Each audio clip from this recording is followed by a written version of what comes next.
Para mí es una alegría inmensa cuando tengo el privilegio de enseñar y el empezar el año con el tema la serie que empezamos es todavía mayor la alegría. Y es que decidimos como comunidad arrancar con una serie que se llama Caminando como Jesús. Y yo creo que no hay nada más importante en nosotros como cristianos es mirar a nuestro Maestro.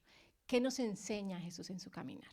Así que arrancamos con esta serie. El domingo pasado tuvimos la primera enseñanza y yo los invito a los que no estuvieron que la busquen en YouTube porque fue muy, muy importante y fue fundamento para toda esta serie. Y hoy, el tema que el Señor me regaló para el día de hoy tiene que ver mucho con cómo Jesús caminaba. Toda la serie tiene que ver como qué hacía Jesús, cómo lo hacía Él. Pero esta particularmente para mí se resalta mucho, digámoslo de esa manera, porque yo soy una persona que en mi manera de ser, en mis dones, en mis talentos, en mi diseño, soy una persona relacional.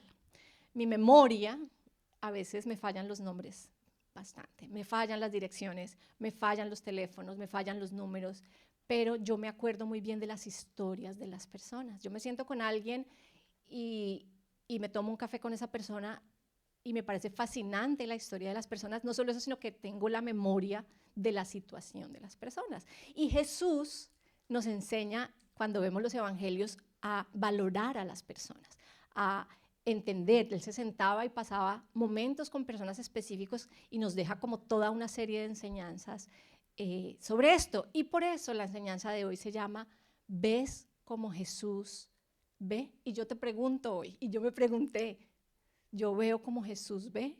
¿Yo veo a los demás como Jesús los ve? ¿O yo veo de una manera diferente? Y es que a veces los seres humanos y con nuestra sociedad nos ponemos como lentes que nos hacen cambiar la manera en que vemos a los demás. Y Jesús no tenía nada de eso. Él, cuando le preguntaron, de hecho, ¿cuál es el mandamiento más importante?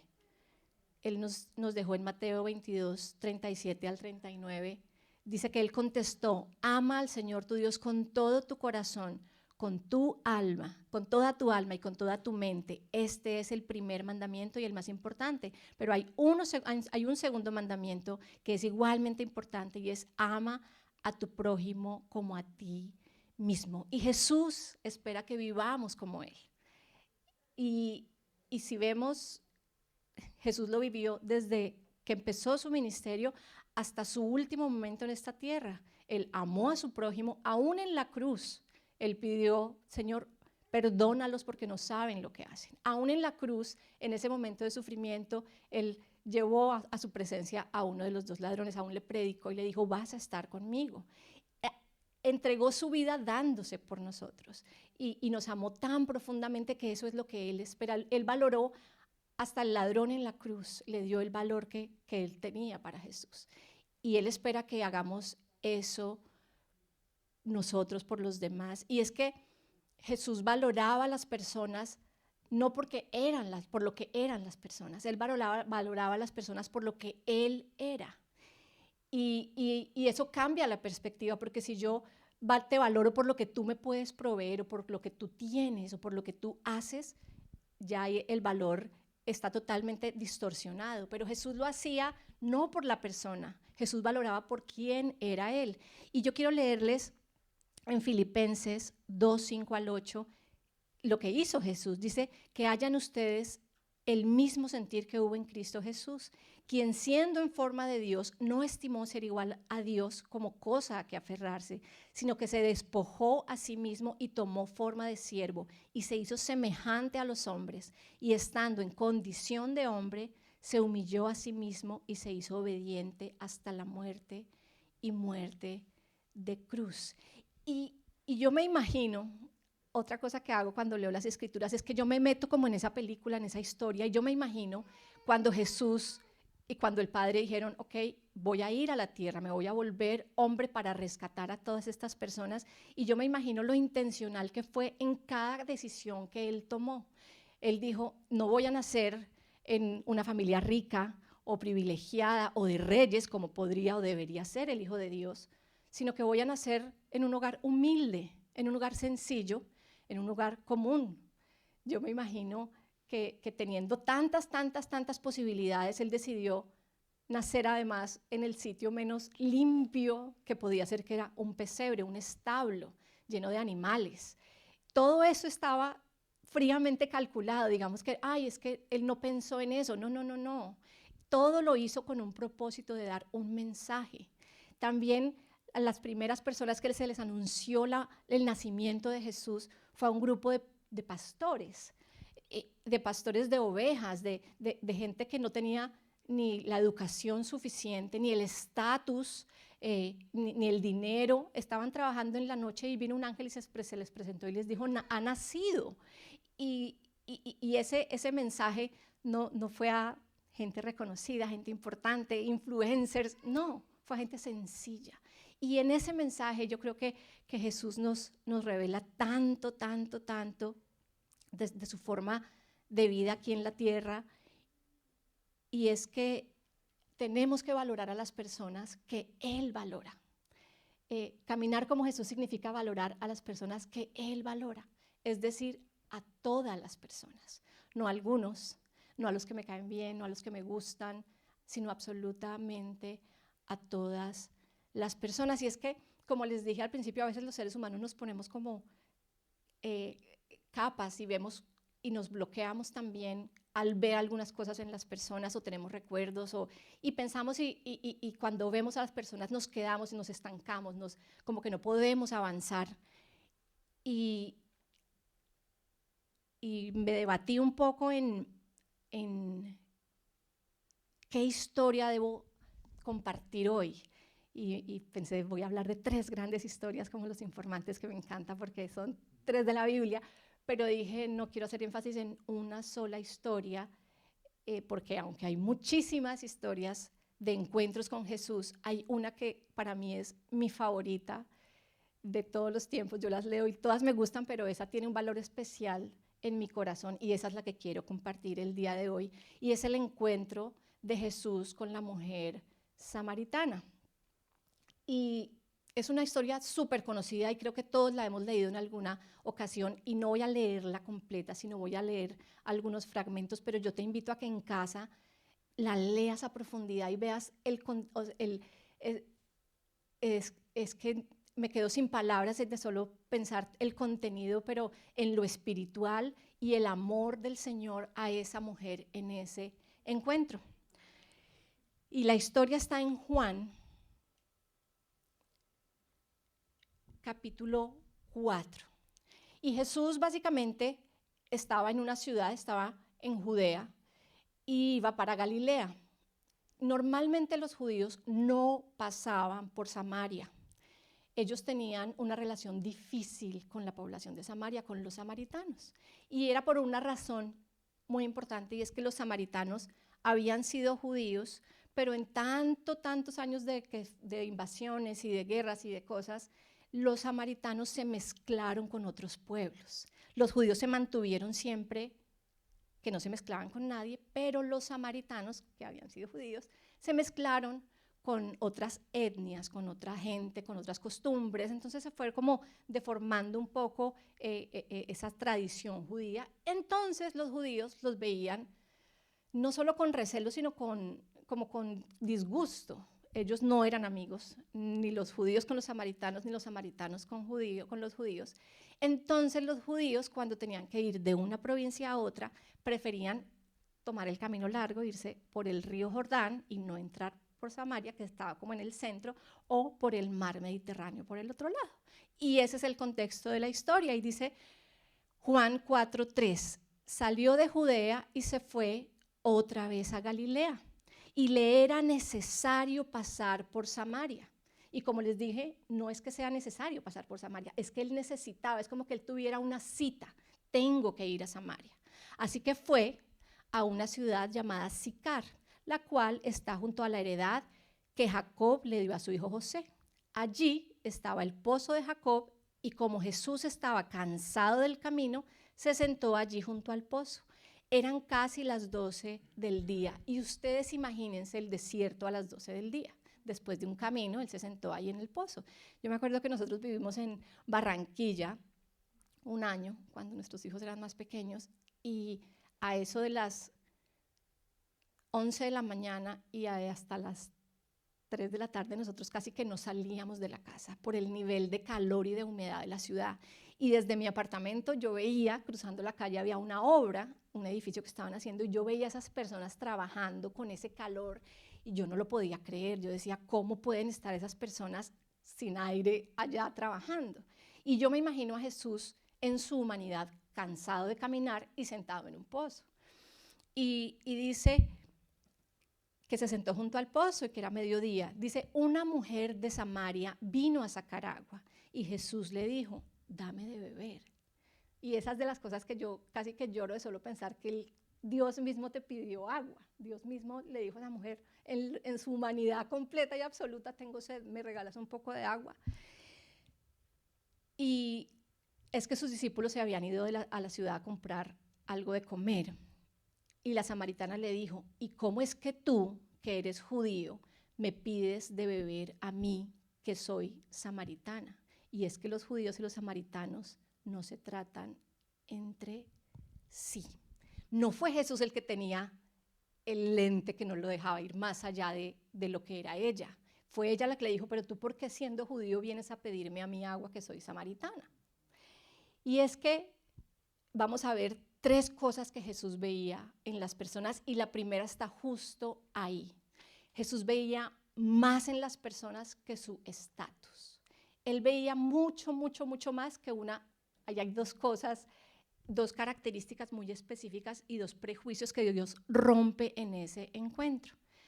El primero es que es samaritana, que ya les expliqué la historia, que sencillamente no somos pueblos amigos, somos pueblos rivales, enemigos políticos, porque ustedes entorpecieron toda nuestra tradición, la cambiaron, no somos amigos. Pero la segunda y muy importante es que era una mujer. Y si nosotros vemos pueblos de la antigüedad, las mujeres no tenían el mismo valor que los hombres. De hecho, para los judíos en esa época, si un judío salía con su esposa a caminar a la calle, no podían hablar. Eso era una deshonra para el hombre. Podían hablar en la casa, pero en la calle él salía caminando y su esposa tenía que ir atrás, a más de 1 metro de distancia. Las mujeres no teníamos el mismo valor que los hombres, no valíamos lo mismo. Por eso la Biblia también, cuando habla, dice que había 5,000 hombres y mujeres y niños no los cuenta, porque no se contaban, los importantes eran realmente los hombres. Y Jesús rompe inmediatamente con esos 2 prejuicios, pero más de esos 2 prejuicios, él le da visibilidad a personas que no tenían voz, que no tenían voto, que no tenían, eran invisibles, y él los ve y ve más allá de ese estatus. Yo no sé si a ti te ha pasado que en este país te ven como, es que él es extranjero, por decirlo menos, indocumentado, latino. ¿Cuál es el estigma que cargamos? Porque así vemos los seres humanos, ¿sí? Él es inmigrante, o ella es mujer, o él es de tal color, sea asiático, sea indio, o sea, le ponemos un rótulo a las personas, pero Jesús va más allá de eso. No le importa si tu color de piel es clarito, oscurito, medio, bronceado, casi transparente. Eso no le importa. A él realmente le da valor a la persona por lo que es, porque es un ser humano. Y yo me pregunto, nosotros como latinos, por ejemplo, yo no había visto tanto racismo. Yo siempre he pensado que los racistas son otros, pero nosotros los latinos somos súper racistas. Y cuando mi hija Rebeca se enamoró y se casó con un muchacho moreno, los latinos han sido los más racistas. Y Rebeca, ¿por qué? Y Rebeca, y para mí eso ha sido como wow, o ay, no te mudes en este barrio porque aquí hay muchos morenitos. Y Jesús no nos enseña eso. Y a veces nosotros sentimos que nosotros, es lindo porque la palabra tiene esa capacidad de de confrontarte con lo que hay realmente en tu corazón.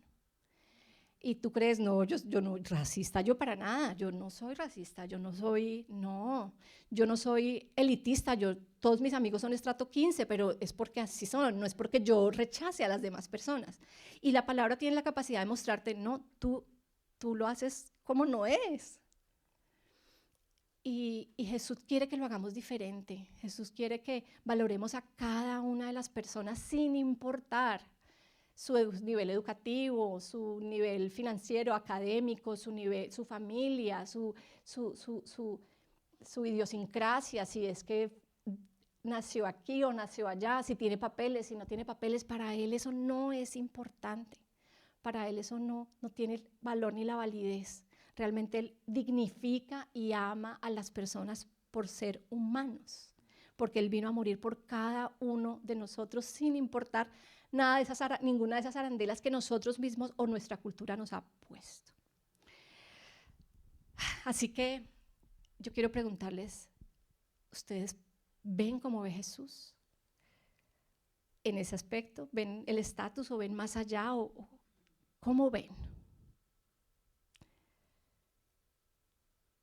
Lo cierto es que en este pedazo del pasaje muestra con claridad que cuando tú tienes un estigma contra alguien, contra una población, contra algo, inmediatamente eso se nota en tu interacción.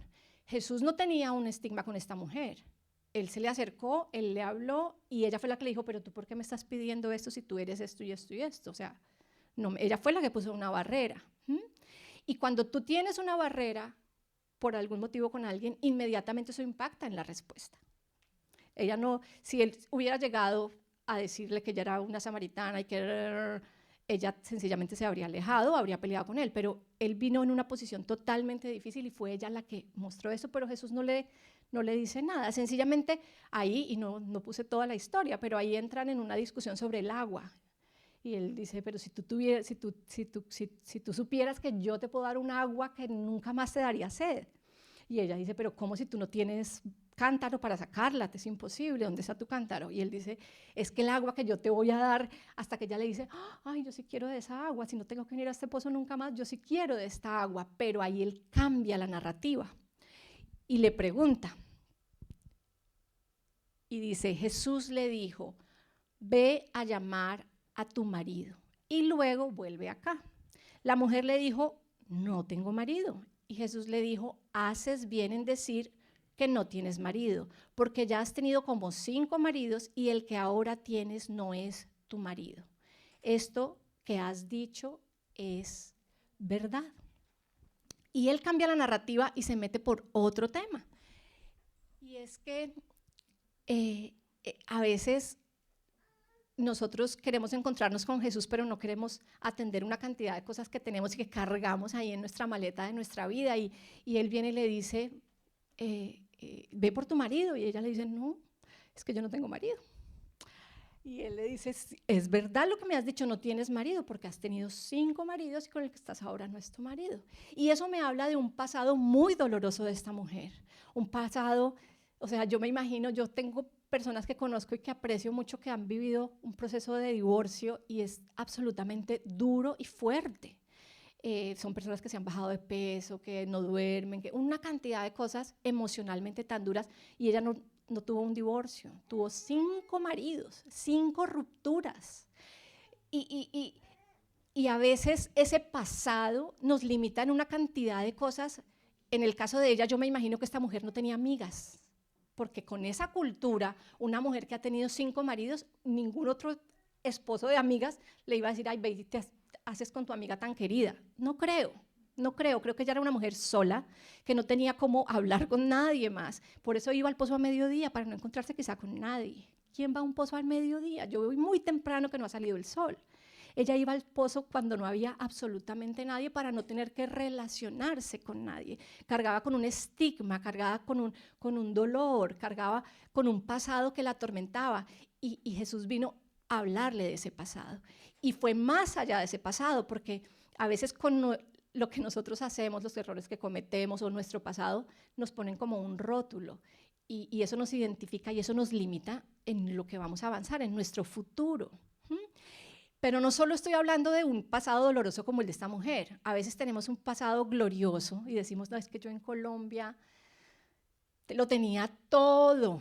Tenía amigos, tenía dinero, tenía trabajo, tenía empresas, tenía, y me quedo en ese pasado porque aquí hoy no lo tengo. Y ese pasado me define y no me deja avanzar a lo que Dios tiene para mí. Entonces no es solo un pasado doloroso, oscuro, malo, triste, sino también un pasado de mucha bendición. A veces yo digo, tenía mi familia, que tenía esto y que tenía el respaldo de todos, y ahora estoy aquí solo en este país.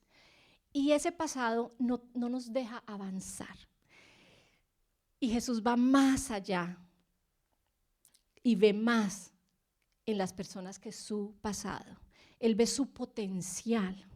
Él ve lo que podría ser el futuro para ellas. Él ve todo lo que bueno, la palabra dice que nuestro embrión vio los ojos de Dios cuando estaba en formación. Y yo creo que en ese momento, que no nos acordamos obviamente, Él nos puso y nos dio dones y talentos y capacidades y habilidades a cada uno que escondió ahí en el vientre de nuestra mamá. Y Él ve eso que Él puso. Él dice, no, tú eres capaz de comerte el mundo, tú eres capaz de hablarle a multitudes, tú eres capaz de ser un gran emprendedor, tú eres capaz de tener proyectos, de tener empresas, tú eres capaz de crear una vacuna para esta enfermedad, tú eres capaz de, yo te di eso, lo tienes tú, está en ti. Y Él ve mucho más que el pasado y te impulsa y te invita y te levanta para que tú veas el futuro. Y ese es el segundo punto, que Jesús vio más en las personas que su pasado. Y el tercer y último punto que Jesús vio, que no se puede quedar por fuera, está en este mismo pasaje. Y es que Jesús vio más en las personas que su pecado. Muchos creemos que Jesús vino a condenarnos por nuestro pecado, que Jesús vino a juzgarnos por nuestro pecado, pero la palabra nos muestra algo diferente. Si recordamos el pasaje de la mujer que fue, y también es mujer, en cosas tan duras como que dice que fue cogida en el acto mismo de adulterio y la cogen unos hombres ¿Ustedes han soñado alguna vez que llegan a clase y están en ropa interior o están sin ropa? No hay nada más terrorífico que eso, de que uno salga como que, ¿qué pasó? Me salí de la ducha y porque está toda la gente aquí. Imagínense esa pobre mujer que la han puesto delante de una cantidad de hombres para juzgarla y señalarla por lo que había hecho. Y Él mismo le dijo, ¿dónde están los que te condenan? Yo no te condeno. Él no vino para condenarnos, pero Él hace algo lindo con ella. Él le habla, Él le pregunta, ve por tu esposo. Y le habla de su realidad y de su pecado en el que ella vivía. Y no le dije, es que tú eres una mujer adúltera y vives en concubinato y tú, no le dice nada de eso. Él le dice, ve por tu esposo. Y cuando ella le responde, él no le dice, mentirosa, si has tenido 5 maridos, yo lo sé, 5 maridos, si has estado yo sé, no digas mentiras. Le dice, bien has dicho, estás diciendo la verdad, porque él le habla a la mujer para que sea ella misma en su capacidad de conciencia, de decir, Señor, yo he pecado, yo me he equivocado. Él no la obliga Él le habla con amor, Él le habla con empatía, Él le muestra para que ella misma llegue a esa conclusión. Y ella, la respuesta que le da cuando él le dice eso, ella le dice, pues debes ser profeta, porque me dijiste lo que es verdad, debes ser profeta. Pero Jesús no está tan enfocado y Él no se limita por nuestro pecado. Ese no es un límite para Él que dice, no puedo avanzar contigo. Todo lo contrario, Él quiere llevarnos a que nosotros nos liberemos de ese pecado, porque Él ya pagó por cada uno de nuestros pecados. Él dio su vida para que nosotros fuéramos libres de esos pecados, de ese pecado. Él no nos juzga, Él no nos condena. La realidad es que Él viene a levantarnos, a dignificarnos y a que el Espíritu Santo sea quien nos dé convicción de pecado. Y yo no sé ¿Cuál ha sido su experiencia? Yo conozco personas que son absolutamente como Jesús y misericordiosas en esa área, y encuentro otras que son absolutamente condenadoras y señaladoras de pecado, y Jesús no nos llama, no nos invita y no nos enseñó a hacer de esa manera. Él realmente lo que quiere es que nosotros levantemos a los demás, dignifiquemos a los demás y los llevemos a vivir una vida mejor. Y quiero que leamos en Juan 25:30 lo que le dice la mujer. Es que después de que le dice, pues debe ser profeta, ahí cambia nuevamente la narrativa y empiezan a hablar del lugar de adoración. Entonces ella le dice, nosotros adoramos en este monte y ustedes los judíos dizque en Jerusalén, ¿y cuál es el real lugar de adoración? Y él dice, pues llegará el momento en que más que un rito, vamos a adorar en espíritu y en verdad, porque el Padre busca a esos adoradores. Y ella le dice, ahí en ese momento ella le dice Juan 4:25, y le dijo la mujer, yo sé que el Mesías llamado el Cristo ha de venir y cuando Él venga nos explicará todas esas cosas. Como quien dice, yo no creo mucho lo que dicen los judíos de la adoración, nosotros lo hacemos así, pero yo sé que va a venir un Mesías y cuando Él venga nos va a explicar. Y entonces ahí es de las otras cosas que casi que me hacen llorar de ese pasaje, es que Jesús le dice, yo soy el que habla contigo. Y es que es la primera vez en la narrativa de la Biblia que Jesús dice, es como cuando un superhéroe viene y te dice, yo soy realmente Superman, yo soy realmente, eso es algo que no se espera y que Jesús nunca lo hizo, Él no se promocionó, llegó como, buenas, yo soy el Hijo de Dios, Dios me mandó a salvar a la humanidad. No, Él empezó a hacer milagros y a empezar obras para que la gente se diera cuenta de ese llamado, pero con la mujer es bellísimo porque ella sabe que va a venir un Mesías y él le dice, yo soy el Mesías. Ahí no estaban sus discípulos, no había nadie más, fue una reunión y ella dice la palabra que en eso vinieron sus discípulos y se asombraron de que hablaba con una mujer. Ellos no escucharon nada de la conversación, no supieron que él dijo, yo soy el Cristo, el que están esperando soy yo. Nada de eso lo escucharon. Dice, sin embargo, ninguno le dijo, ¿qué pretendes? Porque estaba con esa mujer. ¿O de qué hablas con ella? La mujer dejó entonces su cántaro, ella fue por esa y ni siquiera llenó el cántaro de agua, y fue a la ciudad y les dijo a los hombres, vengan a ver a un hombre que me ha dicho todo cuanto he hecho. Y yo dije, pero Jesús no fue que le dijo todo cuanto he hecho. La llevó a que ella reconociera lo que había hecho, pero él no le dijo que cuánto yo he hecho, ¿no será este el Cristo? Y les da como esa misma posibilidad de que ellos vayan y lo conocen, que él puede ser el Mesías, él puede ser el Cristo que estamos esperando. Entonces ellos salieron de la ciudad y fueron a donde estaba Jesús. Y eso me habla de un hambre y una necesidad de Dios. No dijeron, bueno, pues llámalos y diles que venga a ver qué es lo que nos tiene que decir. No, había una necesidad y ellos decidieron ir y encontrarse con Jesús. Y para terminar esta historia, dice, muchos de los samaritanos de aquella ciudad creyeron en él por la palabra de la mujer, que en su testimonio decía, él me dijo todo lo que he hecho. Entonces los samaritanos fueron a donde él estaba y le rogaron que se quedara con ellos. Y él se quedó allí 2 días y muchos más creyeron por la palabra de él. Y decían a la mujer, ya no creemos solamente por lo que has dicho, pues nosotros mismos hemos oído y sabemos que este es verdaderamente el Salvador del mundo. Y es el final de una historia que nunca podría haber sido. Si Jesús no se encuentra con esa mujer, no le da algo tan valioso que la hace ella ir a buscar gente. Ella no era una mujer de, vamos amigos todos, no, ella era una mujer invisible, ella era una mujer que se escondía más bien. Y fue tanto lo que Jesús le dio que ella decidió salir de ese estigma que tenía, de esa tristeza con la que vivía, ir y hablar de él. Fue la mejor evangelista, una predicadora. ¿Dónde se le veía que pudiera hacer algo así? Solo Jesús vio el potencial en ella, le dio valor, la valoró, tuvo empatía, habló con ella, se sentó, la escuchó, y eso la llevó a ella a salir e ir y cambiar una ciudad. Un encuentro con Jesús, un solo encuentro y la dignidad de una mujer hizo que una ciudad entera se revolucionara, que un pueblo entero cambiara, que una cantidad de personas le entregaran su vida a Jesús. Y ahí vuelvo y pregunto, vemos como ve Jesús, vemos a otros como ve Jesús. Yo creo que nos falta tanto para dignificar a otros, para mostrar amor y misericordia, para levantar, para enseñar y para hablar de Jesús, porque finalmente si estamos aquí es porque Él ha hecho algo en nuestras vidas.